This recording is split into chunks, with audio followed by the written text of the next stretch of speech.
ಆತ್ಮೀಯ ಮಾಧ್ಯಮ ಮಿತ್ರರಿಗೆ ಕೆಆರ್ಎಸ್ ಪಕ್ಷದ ಪತ್ರಿಕಾಗೋಷ್ಠಿಗೆ ಸ್ವಾಗತವನ್ನ ಕೊಡ್ತೀನಿ. ಇವತ್ತಿನ ಪತ್ರಿಕಾಗೋಷ್ಠಿ ವಿಚಾರ ಏನು, ಕೆಪಿಎಸ್ಸಿಯಲ್ಲಿ ನಡೀತಾ ಇರುವಂತಹ ಅಕ್ರಮ ಭ್ರಷ್ಟಾಚಾರದ ಬಗ್ಗೆ ಇವತ್ತು ನಾವು ಪತ್ರಿಕಾಗೋಷ್ಠಿಯನ್ನ ಕರೆದಿರುವಂತದ್ದು.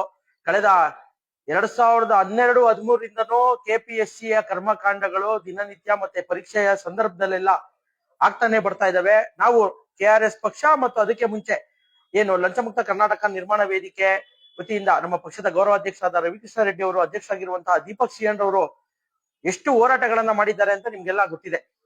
ಈಗ 2022-23ನೇ ಸಾಲಿನಲ್ಲೂ ಅದೇ ಅಕ್ರಮಗಳು ಮತ್ತೆ ಮುಂದುವರಿಯುತ್ತಾ ಬಂದಿದೆ. ಕಳೆದ ಬಾರಿ ಏನು ಪರೀಕ್ಷೆಯಲ್ಲಿ ಏನು ಪ್ರಶ್ನಾ ಪತ್ರಿಕೆಯಲ್ಲಿ ಆಗಿರುವಂತಹ ಒಂದು ಏನು ಕನ್ನಡದಿಂದ ಇಂಗ್ಲಿಷ್ ಇಂದ ಕನ್ನಡಕ್ಕೆ ತರ್ಜುಮೆ ಮಾಡಬೇಕಾದಂತ ಸಂದರ್ಭದಲ್ಲಿ ಆಗಿರುವಂತಹ ಎಡವಟ್ಟುಗಳು, ಇದನ್ನೆಲ್ಲ ನಾವು ನೋಡಿದೀವಿ. ಈ ರೀತಿಯಾಗಿ ಮತ್ತೆ ಅಭ್ಯರ್ಥಿಗಳು ಏನು ಕಷ್ಟಪಟ್ಟು ಪರೀಕ್ಷೆ ಬರೆಯುವಂತಹ ವಿದ್ಯಾರ್ಥಿಗಳು ಆಯ್ಕೆ ಪ್ರಕ್ರಿಯೆಯಲ್ಲಿ ಎಷ್ಟು ಅನ್ಯಾಯಗಳಾಗ್ತಾ ಇದಾವೆ ಅನ್ನೋದ್ರ ಬಗ್ಗೆನೂ ಲಕ್ಷಾಂತರ ಜನ ಯುವಕರು ಬೀದಿಯಲ್ಲಿ ನಿಂತು ಹೋರಾಟಗಳನ್ನ ಮಾಡ್ತಾ ಇದ್ದಾರೆ. ಈ ವಿಚಾರವಾಗಿ ಮತ್ತೆ ಈಗ 2023-24ನೇ ಸಾಲಿನಲ್ಲಿ ನಡೆದಿರುವಂತಹ ಅಕ್ರಮಗಳ ಬಗ್ಗೆ ವಿವರವಾಗಿ ನಮ್ಮ ಪಕ್ಷದ ರಾಜ್ಯ ಸಂಘಟನಾ ಕಾರ್ಯದರ್ಶಿಗಳಾಗಿರುವಂತಹ ಅಕ್ಷಯ್ ಈಗ ವಿವರಿಸಬೇಕು ಅಂತ ಹೇಳಿ ನಾನು ಕೇಳ್ಕೊತೀನಿ.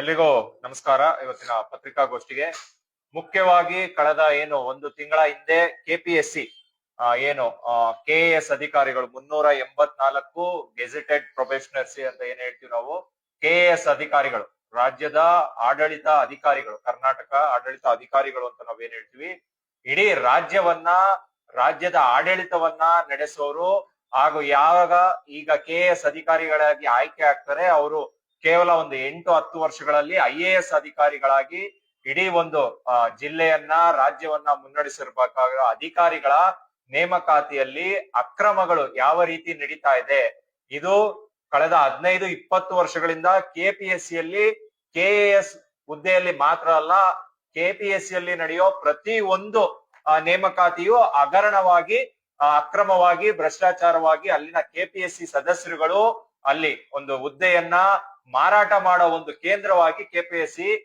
ನಡೀತಾ ಇದೆ. ಕೆಪಿಎಸ್ಸಿ ಅಂದ್ರೆ ರಾಜ್ಯ ಸರ್ಕಾರದ ಹುದ್ದೆಗಳನ್ನ ಮಾರಾಟ ಮಾಡೋ ಕೇಂದ್ರ. ಅಲ್ಲಿ ಯಾವುದೇ ಪ್ರಾಮಾಣಿಕ ಅಭ್ಯರ್ಥಿಗಳು, ಕಷ್ಟಪಟ್ಟು ಓದ್ತಾ ಇರೋ ವಿದ್ಯಾರ್ಥಿಗಳಿಗೆ ಹುದ್ದೆಗಳು ಸಿಗ್ತಾ ಇಲ್ಲ. ಅದಕ್ಕೆ ಇಲ್ಲಿ ಪೂರಕವಾಗಿ ಕೆಆರ್ಎಸ್ ಪಕ್ಷ ಯಾವ್ದಾದ್ರು ದಾಖಲೆಗಳನ್ನ ಕಳೆದ 15 ದಿವಸಗಳಿಂದ ನೀವು ಮೀಡಿಯಾದಲ್ಲಿ ನೋಡಿರ್ಬೋದು. ನಮ್ಗೆ ಏನಕ್ಕೆ ನಾವು ಇವಾಗ ಪ್ರೆಸ್ ಮೀಟ್ ಮಾಡ್ತಾ ಇದೀವಿ ಅಂದ್ರೆ, ಕೆಪಿಎಸ್ಸಿ ಅವರು ಇದಕ್ಕೇನಾದ್ರು ಸ್ಪಷ್ಟನೆಯನ್ನ ಕೊಡ್ತಾರಾ? ಇಲ್ಲಿ ಮುಖ್ಯವಾಗಿ ನೋಡ್ಬೋದು, ನಿಮ್ಗೆ ಇಲ್ಲಿ ದಾಖಲೆನೂ ಇದೆ. ಒಂದೇ ಫ್ಯಾಮಿಲಿಯ ನಡಾಫ್ ಅಂತ ಇದೆ. ರಿಜಿಸ್ಟರ್ ನಂಬರ್ ನೋಡ್ಬೋದು, 1560, 1565, 1526, 1608. ಆ ಸರ್ನೇಮ್ಗಳು ನೋಡಿ, 4 ಸರ್ನೇಮ್ಗಳು ನಡಾಫ್ ಅಂತಾನೆ ಇದೆ. ಈ ನಡಾಫ್ ಅಂದ್ರೆ ಒಂದೇ ಫ್ಯಾಮಿಲಿಯವರು ಏನು ಕೆಎಎಸ್ ನ ಪ್ರಿಲಿಮ್ಸ್ ಮೇನ್ಸ್ ಪಾಸ್ ಆಗಿ ಇಂಟರ್ವ್ಯೂಗೆ ಆಯ್ಕೆ ಆಗ್ತಾರೆ ಅಂದ್ರೆ ಯಾವ ರೀತಿ ಪಾರದರ್ಶಕತೆಯಲ್ಲಿ ಕೆಪಿಎಸ್ಸಿ ನಡೀತಾ ಇದೆ. ಇಲ್ಲಿ ಮತ್ತೊಂದು ದಾಖಲೆ ನೀವು ನೋಡ್ಬೋದು, ಒಂದೇ ರೂಮ್ ಅಲ್ಲಿ ಒಂದೇ ಒಂದು ಸ್ಪರ್ಧೆ ಪರೀಕ್ಷೆ ಬರ್ದಿರೋ ಒಂದೇ ಕೊಠಡಿಯಲ್ಲಿ ನಿರಂತರವಾಗಿ ಅಭ್ಯರ್ಥಿಗಳು ಆಯ್ಕೆ ಆಗಿದ್ದಾರೆ. 2755 ಸೀರಿಯಲ್ ನಂಬರ್, 2756, 2757, 2759. ಈ ರೀತಿಯ ಮ್ಯಾಜಿಕ್ ಮಾಡಕ್ಕಾಗೋದು ಕೆಪಿಎಸ್ಸಿ ಅವರಿಂದ ಮಾತ್ರ ಆಗತ್ತೆ. ಇದು ಯಾವ ರೀತಿ ಭ್ರಷ್ಟಾಚಾರ ಅಥವಾ ಅಕ್ರಮಗಳು ನಡೀತಾ ಇದೆ ಅಂದ್ರೆ, ಅನೇಕ ಜನರು ಅಭ್ಯರ್ಥಿಗಳು ನೀಡೋ ಒಂದು ಮಾಹಿತಿ ಪ್ರಕಾರನೇ ಪರೀಕ್ಷೆಯಲ್ಲಿ ಏನು ಮುಖ್ಯ ಪರೀಕ್ಷೆ ಅನ್ನೋದು ರಿಟರ್ನ್ ಅಲ್ಲಿ ಇರುತ್ತೆ. ಅದು ಅವ್ರ ಕೈ ಬರೋದಲ್ಲಿ ಬರಿಬೇಕು, 40-50 ಪೇಜ್ ಬರಿಬೇಕು. ಆ ಪ್ರಶ್ನೆ ಪತ್ರಿಕೆಗಳನ್ನ ಮನೆಗೆ ತಗೊಂಡೋಗಿ ಅಭ್ಯರ್ಥಿಗಳಿಗೆ ಅಲ್ಲಿ ಮನೆಯಲ್ಲಿ ಬರ್ಸಿ ಅದನ್ನ ತಗೊಬಂದು ಕೆಪಿಎಸ್ಸಿಯ ಸ್ಟ್ರಾಂಗ್ ರೂಮ್ ಗಳಲ್ಲಿ ಇಟ್ಟಿ ಅವ್ರನ್ನ ಇಂಟರ್ವ್ಯೂಗೆ ಸೆಲೆಕ್ಷನ್ ಮಾಡಿದ್ದಾರೆ ಅನ್ನೋದು ಇಲ್ಲಿ ಮೇಲ್ನೋಟಕ್ಕೆ. ಒಂದೇ ಫ್ಯಾಮಿಲಿಯವರು ಇಷ್ಟು ಜನ ಒಂದೇ ರೂಮ್ ಅಲ್ಲಿ ಇಷ್ಟು ಜನ ಸೆಲೆಕ್ಷನ್ ಆಗ್ಬೋದು ಅಂದ್ರೆ ಯಾವ ರೀತಿ ಅದ್ ನಡೆಯುತ್ತೆ? ಈಗ ಕೆಪಿಎಸ್ಸಿಯ ಕಾರ್ಯದರ್ಶಿ ಅವ್ರ ಉತ್ತರ ನೀಡ್ತಾರೆ, ನಿಮ್ಗೆ ಏನಾದ್ರು ದಾಖಲಾತಿ ಇದ್ರೆ ಬಂದು ಕಂಪ್ಲೇಂಟ್ ಕೊಡಿ, ನಾವು ತನಿಖೆ ಮಾಡ್ತೀವಿ ಅಂತ. ಈ ರೀತಿ ಅಕ್ರಮಗಳನ್ನ ಅಲ್ಲಿನ ಅಧಿಕಾರಿಗಳು, ಅಲ್ಲಿನ ಸದಸ್ಯರುಗಳು, ಕೆಪಿಎಸ್ಸಿ ಸದಸ್ಯರುಗಳು, ಮುಖ್ಯವಾಗಿ ನಾವ್ ಏನಂತೀವಿ, ಕೆಪಿಎಸ್ಸಿಯಲ್ಲೇ 20-25 ವರ್ಷಗಳಿಂದ ಕೆಲಸ ಕೊಡಿಸೋ ದಳ್ಳಾಳಿಗಳನ್ನ ಇಟ್ಕೊಂಡು ಈ ರೀತಿಯ ಹುದ್ದೆಗಳನ್ನ ನೀಡ್ತಾ ಇದ್ದಾರೆ. ಯಾವುದೇ ಒಂದು ಡಾಕ್ಯುಮೆಂಟ್ ಸಿಗ್ಬಾರ್ದು ಇವ್ರಿಗೆ ಏನ್ ಅಕ್ರಮ ನಡೆದಿದೆ, ಭ್ರಷ್ಟಾಚಾರ ನಡೆದಿದೆ. ಇದು KRS ಪಕ್ಷ ಅತ್ಯಂತ ಸೂಕ್ಷ್ಮವಾಗಿ ನಮ್ಮ ಅಧ್ಯಕ್ಷರಾದ ದೀಪಕ್ CN ಅವರು ಏನು ತಿಳಿಸಿದ್ದಾರೆ. ಮುಖ್ಯವಾಗಿ ಇಲ್ಲಿ ಒಂದು ಹೈಕೋರ್ಟ್ ನ ಮುಖ್ಯ ನ್ಯಾಯಮೂರ್ತಿಗಳ ಒಂದು ಮುಂದಾಳತ್ವದಲ್ಲಿ ತನಿಖೆಯನ್ನ ಘೋಷಣೆ ಮಾಡ್ಬೇಕು ಕೂಡ್ಲೆ. ಈಗಾಗ್ಲೇ ಸರ್ಕಾರ ಏನ್ ಹೇಳಿದೆ, ಮೇಲೆ ಒಂದು ಮುಖ್ಯ ಕಾರ್ಯದರ್ಶಿಗಳ ಮೂಲಕ ಒಂದು ವರದಿ ತಗೊಂತೀವಿ. ವರದಿ ತಗೊಂಡ್ರೆ ಏನ್ ಮಾಡ್ತಾರೆ, ನಿಮ್ಮ ಅಧಿಕಾರಿಗಳೇ ನಿಮ್ಗೆ ವರದಿ ಕೊಡ್ತಾರೆ, ಏನು ಅಕ್ರಮ ನಡೆದಿಲ್ಲ, ಏನು ಭ್ರಷ್ಟಾಚಾರ ನಡೆದಿಲ್ಲ. ಹಾಗಾದ್ರೆ ಈ ತರ ಲಕ್ಷಾಂತರ ಜನ ಅಭ್ಯರ್ಥಿಗಳು ಕಷ್ಟಪಟ್ಟಿ 5-10 ವರ್ಷಗಳಿಂದ, ಇವಾಗ ನಿಮ್ಮ ಏಜ್ ರಿಲ್ಯಾಕ್ಸೇಷನ್ ನೋಡ್ಬಿಟ್ರೆ 43-45 ವರ್ಷದವರೆಗೂ KAS ಹುದ್ದೆಗಳನ್ನ ಬರೀಬಹುದು. ಎಷ್ಟೋ ಜನರು ನಿಮ್ಗೆ ಗೊತ್ತಿರ್ಬೋದು, ಎಲ್ಲಾರು ಕರ್ನಾಟಕ ರಾಜ್ಯದ ಎಲ್ಲಾ ಜನರಿಗೂ ಗೊತ್ತಿದೆ, ಮನೆಗಳನ್ನ ಬಿಟ್ಟು PGಗಳನ್ನ ಮಾಡ್ಕೊಂಡು ಗೌರ್ಮೆಂಟ್ ಲೈಬ್ರರಿಗಳು ಇಟ್ಕೊಂಡು 5-10 ವರ್ಷ ಮನೆಗಳನ್ನ ಬಿಟ್ಟು ಓದ್ತಾ ಇದ್ದಾರೆ ಅಂತ ಅಭ್ಯರ್ಥಿಗಳು. ಇನ್ನೊಂದು ಮಾಹಿತಿ ಪ್ರಕಾರ UPSC ಸೆಲೆಕ್ಷನ್ ಆಗಿರೋ, ಮೇನ್ಸ್ ಗೆ ಸೆಲೆಕ್ಷನ್ ಆಗಿರೋ ಕ್ಯಾಂಡಿಡೇಟ್ಗಳು ತುಂಬಾ ಜನ KAS ಎಕ್ಸಾಮ್ಸ್ ಬರ್ದಿದ್ದಾರೆ. ಆ KAS ಎಕ್ಸಾಮ್ಸ್ ಅಲ್ಲಿ UPSC ಸೆಲೆಕ್ಟ್ ಆಗಿರೋರು KAS ಅಲ್ಲಿ ಸೆಲೆಕ್ಟ್ ಆಗಿಲ್ಲ, KAS ಇವನ್ ಇಂಟರ್ವ್ಯೂ ಸೆಲೆಕ್ಟ್ ಆಗಿಲ್ಲ. ಹಾಗಾದ್ರೆ ಅವ್ರಿಗೆ ಪ್ರತಿಭೆ ಇಲ್ವಾ? ಪ್ರತಿಭೆ ಇದೆ. ಆ ಪ್ರತಿಭೆಯನ್ನ ನೀವು ಅಕ್ರಮಗಳ ಮೂಲಕ, ಭ್ರಷ್ಟಾಚಾರ ಮೂಲಕ, ಯಾವುದೇ ಒಂದು ಅರ್ಹತೆ ಇಲ್ಲ ಇರೋ ಅಭ್ಯರ್ಥಿಗಳನ್ನ ಆಯ್ಕೆ ಮಾಡಿದ್ದೀರಾ. ಇದನ್ನ ಸಂಪೂರ್ಣವಾಗಿ ಸ್ಕ್ರಾಪ್ ಮಾಡಬೇಕು. ಈ ನೇಮಕಾತಿಯನ್ನೇ ಸ್ಕ್ರಾಪ್ ಮಾಡಬೇಕು ಕೂಡಲೇ. ಏನು ಓಟಾ ಕಮಿಟಿ ಪ್ರಕಾರ ಒಂದು ನಿರ್ದಿಷ್ಟ ಸಮಯದಲ್ಲಿ, ಏನು 2-3 ತಿಂಗಳಲ್ಲಿ ಪ್ರಿಲಿಮ್ಸ್, 3 ತಿಂಗಳಲ್ಲಿ ಇಂಟರ್ವ್ಯೂ, 3 ತಿಂಗಳಲ್ಲಿ ಮೇನ್ಸ್ ಎಕ್ಸಾಮ್ಸ್ ನಡಿಬೇಕು. ಆ ರೀತಿ ನಡೆಯಲ್ಲ. 2023-24ನೇ ಸಾಲಿದ್ದು ಇವಾಗ 26, ಆಲ್ಮೋಸ್ಟ್ 2 ವರ್ಷ ನೀವು ಈ ಅಕ್ರಮಗಳನ್ನ ಯಾವ್ಯಾವ ರೀತಿ ಮಾಡಬಹುದು ಅನ್ನೋದಕ್ಕೆ ನಿಮ್ದೇ ಒಂದು ಟೈಮ್ ಲೈನ್ ತಗೊಂಡು ಮಾಡ್ತಾ ಇದ್ದೀರಾ. ಇದನ್ನ ಮುಖ್ಯವಾಗಿ ಪ್ರಶ್ನೆ ಪತ್ರಿಕೆಗಳನ್ನ ನೀವು ರಿವೀಲ್ ಮಾಡ್ಬೇಕು. ಯಾವ ಅಭ್ಯರ್ಥಿ ಯಾವ ರೀತಿ ಬರ್ತಿದ್ದಾನೆ ಅನ್ನೋದನ್ನ ನೀವು KPSC ವೆಬ್ಸೈಟ್ ಅಲ್ಲಿ ಬಿಡುಗಡೆ ಮಾಡ್ಬೇಕು. ಅಂಡ್ ಮುಖ್ಯವಾಗಿ ಇದನ್ನ ತನಿಖೆಯನ್ನ ನಿವೃತ್ತ ನ್ಯಾಯಾಧೀಶರ ಮುಖಾಂತರ ಅಥವಾ ಹಾಲಿ ಹೈಕೋರ್ಟ್ ಜಡ್ಜ್ ಮುಖಾಂತರ ನೀವು ತನಿಖೆಯನ್ನ ಈ ಕೂಡಲೇ ಆದೇಶಿಸಬೇಕು ಅಂತ KRS ಪಕ್ಷ ಆಗ್ರಹಿಸ್ತದೆ. ಇದನ್ನ ಮುಂದಿನ ದಿನಗಳಲ್ಲಿ ದೊಡ್ಡ ಮಟ್ಟದಲ್ಲಿ ಹೋರಾಟವನ್ನ KRS ಪಕ್ಷ ಹಮ್ಮಿಕೊಳ್ತದೆ. ಯಾಕಂದ್ರೆ ಲಕ್ಷಾಂತರ ವಿದ್ಯಾರ್ಥಿಗಳಿಗೆ ನಡೆದಿರೋ ಇದು ಅನ್ಯಾಯ. ಮುಖ್ಯವಾಗಿ ಈಗ ಅನೇಕ ವಿದ್ಯಾರ್ಥಿಗಳು CBI ತನಿಖೆಯನ್ನು ಆಗ್ರಹಿಸ್ತಾ ಇದ್ದಾರೆ. ನೀವು ಅಷ್ಟು ಮಟ್ಟಕ್ಕೆ ಇದರಲ್ಲಿ ಅಕ್ರಮಗಳು ನಡೀತಾ ಇದೆ. KPSC ಯನ್ನ ಪ್ರಶ್ನೆ ಮಾಡೋರು ಯಾರೂ ಇಲ್ಲ ಅಂತ ಆಗ್ಬಿಟ್ಟಿದೆ. ಇನ್ನು ಅನೇಕ ಟಿವಿ ಮಾಧ್ಯಮಗಳಲ್ಲಿ ನಡೀತಾ ಇರೋ ಪ್ರಕಾರ ಅನೇಕ IAS, IPS ಅಧಿಕಾರಿಗಳ ಮಕ್ಕಳುಗಳು ಇಲ್ಲಿ ಆಯ್ಕೆ ಪಟ್ಟಿಯಲ್ಲಿದ್ದಾರೆ. ಉನ್ನತ ಅಧಿಕಾರಿಗಳು ಮಕ್ಕಳು ಆಯ್ಕೆ ಪಟ್ಟಿಯಲ್ಲಿದ್ದಾರೆ. ರಾಜಕಾರಣಿಗಳು, ex-MLAಗಳ ಮಕ್ಕಳು, ಸಂಬಂಧಿಕರು, KPSC ಸದಸ್ಯರ ಸಂಬಂಧಿಕರು ಈ ಪಟ್ಟಿಯಲ್ಲಿದ್ದಾರೆ. ಇದಕ್ಕೆಲ್ಲ ನೀವು ದಾಖಲೆ ಕೊಡಿ ಅಂತ ಅನೇಕ ಲಕ್ಷಾಂತರ ಅಭ್ಯರ್ಥಿಗಳು ಹೆಂಗೆ ದಾಖಲೆ ಕೊಡ್ತಾರೆ? ಲಕ್ಷಾಂತರ ವಿದ್ಯಾರ್ಥಿಗಳು. ನೀವು ಈ ರೀತಿ ಒಳ ಸುಳಿಗಳ ಮುಖಾಂತರ ಭ್ರಷ್ಟಾಚಾರ ನಡೆಸಿದ್ರೆ ಯಾವುದೇ ಒಂದು ಪಾರದರ್ಶಕವಾಗಿಲ್ಲ. ಯಾವುದೇ ಒಂದು ಕೊಠಡಿಯ CCTVಯ ರೆಕಾರ್ಡಿಂಗ್ಸ್ ಗಳು ನಿಮ್ಮ ಬಳಿ ಇಲ್ಲ. ಒಂದು 100-200 ಕೇಂದ್ರಗಳಲ್ಲಿ ನಡೆದಿದೆ ಪರೀಕ್ಷೆ. ಅದರ CCTVಗಳು ನೀವು ಬಿಡುಗಡೆ ಮಾಡಿ ಯಾವ ರೀತಿ ಪ್ರಾಮಾಣಿಕವಾಗಿ ನಡೆದಿದೆ ಪರೀಕ್ಷೆಗಳು ಅಂತ ನೋಡೋಣ. ಆಮೇಲೆ ಅಭ್ಯರ್ಥಿಗಳು ಆನ್ಸರ್ ಶೀಟ್ಸ್ ಗಳು ಯಾವ ರೀತಿ, ಯಾರಿಗೆ ಸೀರಿಯಲ್ ನಂಬರ್ ಗಳು ಕೊಟ್ಟಿದ್ದೀರಾ, ಯಾವ ರೀತಿ ಅವರು ಒಂದೇ ಕುಟುಂಬದ 4 ಜನರು ಆಯ್ಕೆ ಮಾಡಿದ್ದಾರೆ ಅಂದ್ರೆ 4 ಜನರದ ಕ್ವಶನ್ ಪೇಪರ್ಸ್ ಗಳು, ಆನ್ಸರ್ ಪೇಪರ್ಸ್ ಗಳನ್ನ ನೀವು ರಿವೀಲ್ ಮಾಡಿ. ಅದು ಬಿಟ್ಟು ಈ ರೀತಿಯ ಲಕ್ಷಾಂತರ ಜನಕ್ಕೆ ಅನ್ಯಾಯ ಮಾಡ್ಕೊಂಡು 1 ಕೋಟಿ, 2 ಕೋಟಿ, 3 ಕೋಟಿಗೆ ಹುದ್ದೆಗಳನ್ನ KAS ಅಧಿಕಾರಿಗಳು ಏನಂದ್ರೆ 7-8 ವರ್ಷ ಆದ್ಮೇಲೆ ಅವರು IAS ಅಧಿಕಾರಿಗಳಾಗಿ ಪ್ರಮೋಷನ್ ಆಗ್ತಾರೆ. ಅವರು ಈ ರೀತಿ ಭ್ರಷ್ಟಾಚಾರ ಮುಖಾಂತರ ಬಂದಿರೋ ಅಧಿಕಾರಿಗಳು ಮುಂದಿನ ದಿನಗಳಲ್ಲಿ ರಾಜ್ಯವನ್ನ ಸರ್ವನಾಶ ಮಾಡೋ ಕಡೆಗೆ ತಗೊಂಡೋಗ್ತಾರೆ. ಯಾವುದೇ ರೀತಿಯ ಜನಪರ ಕಾರ್ಯಗಳಿಗೆ ಅವರು ಚಿಂತೆ ಕಡಿಸ್ಕೊಳ್ಳಲ್ಲ. ಇವಾಗೇನ್ 2 ಕೋಟಿ 3 ಕೋಟಿ ಆಗಿರೋದ್ನ ಅವ್ರು 10 ಕೋಟಿ 200 ಕೋಟಿ 300 ಕೋಟಿ ಮಾಡ್ಕೊಳ್ಳೋ ಕಡೆ ಗಮನ ಹರಿಸ್ತಾರೆ ವಿನ ಇಡೀ ರಾಜ್ಯದ ಆಡಳಿತವನ್ನ ನೀವು ನಾಶ ಮಾಡೋವರೆಗೂ ಈ ಏನು ಅನೇಕ ಇದೇನು ಕಾಂಗ್ರೆಸ್, BJP, JDS ಅಂತಲ್ಲ, ಎಲ್ಲಾ ಪಕ್ಷಗಳು ಇರ್ಬೇಕಾದ್ರೂ KPSC ಇದೆ.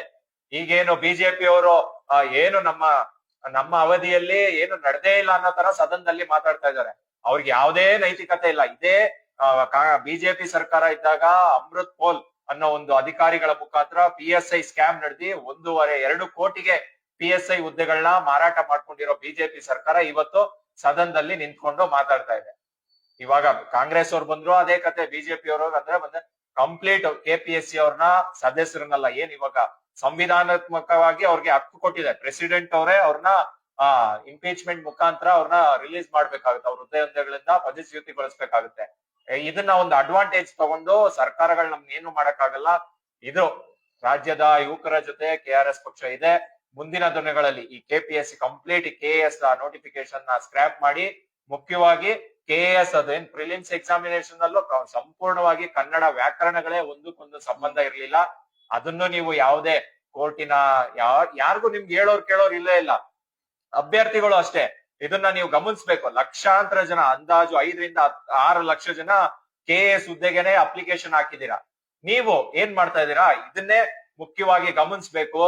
ಸಂಪೂರ್ಣವಾಗಿ ಇಲ್ಲಿ ರಾಜಕೀಯವಾಗಿ ಬದಲಾವಣೆ ಆಗ್ಲಿಲ್ಲ ಅಂದ್ರೆ, ಯಾಕೆಂದ್ರೆ ಸದಸ್ಯರು ಹೇಳ್ತಾರೆ ಓಪನ್ ಆಗಿ, ನಾವು ಈ ಸರ್ಕಾರಕ್ಕೆ 2 ಕೋಟಿ 3 ಕೋಟಿ 10 ಕೋಟಿ ಕೊಟ್ಟಿ ಬಂದು ಸದಸ್ಯರಾಗಿದ್ದೀವಿ ಅಂತ. ಏನು ನಿರೀಕ್ಷೆ ಮಾಡಕ್ಕಾಗುತ್ತೆ? ಅಭ್ಯರ್ಥಿಗಳು ಕೂಡ ನೀವು ಯುವಕರು ಇತಿಹಾಸ, ಸಂವಿಧಾನ ಎಲ್ಲ ಓದ್ಕೊಂಡಿರ್ತೀರಾ. ಯಾಕೆ ಪ್ರಾಮಾಣಿಕವಾಗಿ ರಾಜಕೀಯ ಪಕ್ಷಗಳನ್ನ ಆಯ್ಕೆ ಮಾಡ್ಬೇಕು, ಆಗ ಮಾತ್ರ ನಮ್ಗೆ ಈ ಹಕ್ಕುಗಳಿಗೆ ನಮ್ಮ ಏನು ಶ್ರಮಕ್ಕೆ ಒಂದು ಒಳ್ಳೆ ಕೆಲಸ ಸಿಗುತ್ತೆ. ಇದನ್ನು ಕೂಡ ವಿದ್ಯಾರ್ಥಿಗಳು ಕೂಡ ಅತ್ಯಂತ ಗಮನವಾಗಿ ಹರಿಸ್ಬೇಕು. ಕೇವಲ ಈ ಒಂದು KS ನೋಟಿಫಿಕೇಶನ್ ಆಗಿದೆ, ನಾವು ಹೋರಾಟ ಮಾಡ್ತೀವಿ, ಬನ್ನಿ ಒಂದು ಹೊಸ ರಾಜಕೀಯ ಕ್ರಾಂತಿಗೆ ನೀವು ಜೊತೆ ಆಗ್ಬೇಕು. ಆಗ ಮಾತ್ರ ಸಂಪೂರ್ಣವಾಗಿ ಬದಲಾವಣೆಯನ್ನ ನಡೆಸುತ್ತೆ. ಮುಂದಿನ ದಿನಗಳಲ್ಲಿ KPSC ವಿರುದ್ಧ ಹಾಗೂ ಸಂಪೂರ್ಣ ಭ್ರಷ್ಟಾಚಾರ ವಿರುದ್ಧ KRS ಪಕ್ಷ ದೊಡ್ಡ ಮಟ್ಟದ ಹೋರಾಟವನ್ನ ಮಾಡುತ್ತೆ. ಈ ಮುಖಾಂತರ ಕೊನೆಯದಾಗಿ ನಮ್ಮ ಪಕ್ಷದ ಜಂಟಿ ಕಾರ್ಯದರ್ಶಿಯಾದ ಜೀವನ್ ಅವರು ಮಾತಾಡ್ಬೇಕು ಅಂತ ನಾನು ತಿಳಿಸ್ತೀನಿ.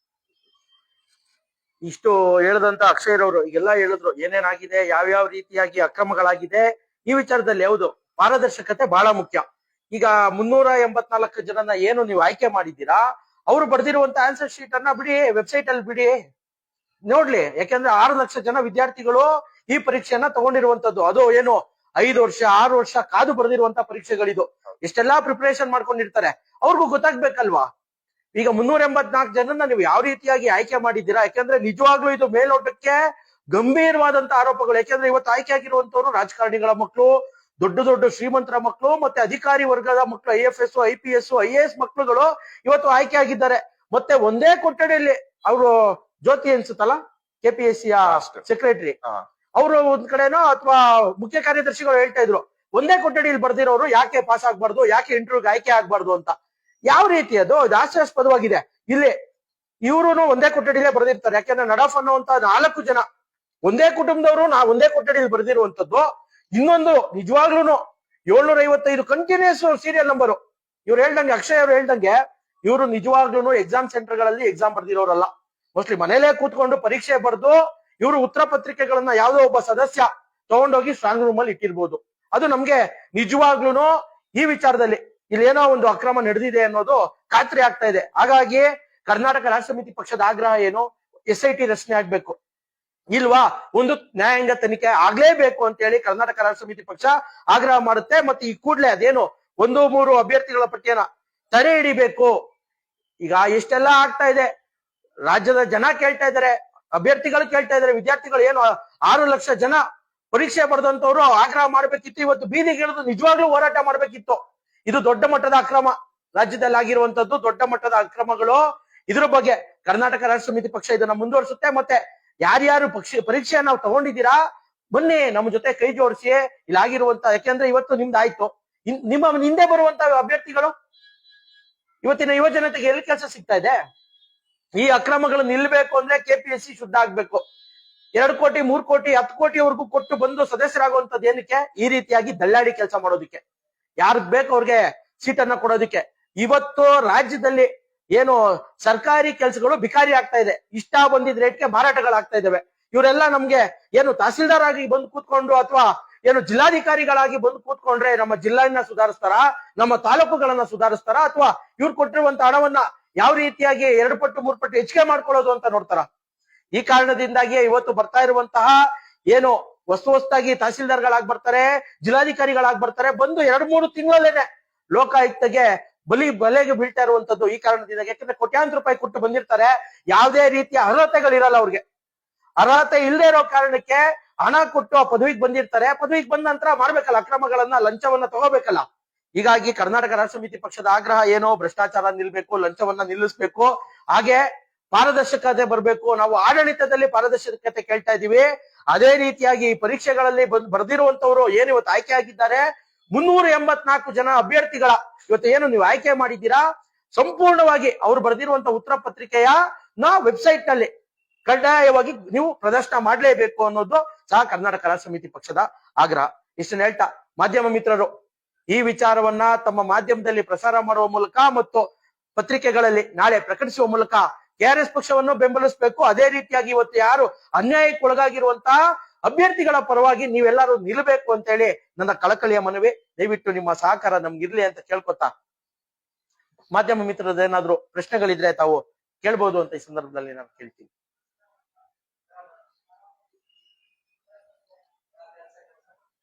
ಯಾವುದೇ ರೀತಿಯ ಪ್ರಶ್ನೆಗಳಿಲ್ಲ ಅಂದ್ರೆ ಇವತ್ತಿನ ಪತ್ರಿಕಾಗೋಷ್ಠಿಗೆ ಬಂದಿರುವಂತಹ ಎಲ್ಲಾ ಮಾಧ್ಯಮ ಮಿತ್ರರಿಗೂ ಧನ್ಯವಾದಗಳನ್ನು ತಿಳಿಸ್ತೀನಿ. ನಮಸ್ಕಾರ. ಧನ್ಯವಾದಗಳು.